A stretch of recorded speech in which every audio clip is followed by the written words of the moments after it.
Hi friends, welcome to channel JSW TV. Arjun Reddy సినిమాతో career ప్రారంభంలోనే మంచి పాత్రను అలాగే మంచి విజయాన్ని అందుకుంది శాలిని పాండే. ఆ తర్వాత తెలుగు తమిళంలో కొన్ని సినిమాలు చేసింది. ఏమైందో ఏమో ఆ తర్వాత సౌత్ సినిమాలు తగ్గించేసింది. ఇప్పుడు బాలీవుడ్ లో వరుస ప్రాజెక్టులు చేస్తోంది. ఇటు సినిమాలు అటు ఓటీటీ కవర్ చేస్తోంది. అయితే రీసెంట్ గా ఆమె చేసిన కొన్ని వ్యాఖ్యలు వైరల్ అవుతున్నాయి.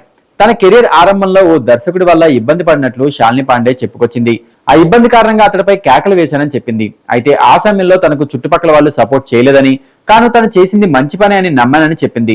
సినిమాల్లో రాణించాలనే ఆశతో కుటుంబాన్ని వదిలేసి వచ్చాను. ఫేస్బుక్ లో నా ఫోటోలు చూసి దర్శకుడు సందీప్ రెడ్డి వంగ అర్జున్ రెడ్డిలో అవకాశం ఇచ్చారని చెప్పింది. తన సినిమా ప్రయాణంలో ఎదుర్కొన్న సవాళ్ల గురించి ఆమె చెప్పుకొచ్చారు.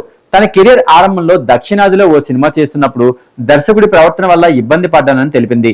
క్యారవాన్ లో దుస్తులు మార్చుకుంటున్నప్పుడు తన అనుమతి లేకుండా ఓ దర్శకుడు డోర్ తీశాడని, దాంతో తనకెంతో కోపం వచ్చిందని, ఆయనపై కేకలు వేశానని చెప్పింది. తన చర్యతో ఆ దర్శకుడు అక్కడి నుంచి వెళ్లిపోయాడని శాలిని పాండే తెలిపింది.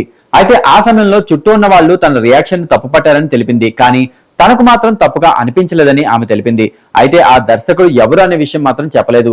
ఈ నేపథ్యంలో ఆమె సౌత్ లో చేసిన సినిమాలు ఏంటా అని చూస్తే తెలుగులో 118, ఇద్దరి లోకం ఒకటే, నిశ్శబ్దం సినిమాలు చేసింది. మహానటి ఎన్టీఆర్ కథానాయకుల్లో అతిథి పాత్రలో కనిపించింది. ఇక తమిళ్లో 100% కాదల్ గొర్రెల్లా సినిమాలు చేసింది. ఇక ఇడ్లీ కడైలో ఓ పాత్రలో కనిపించబోతుంది. మరి ఇందులో ఎవరో ఆమెకి తెలియాలి.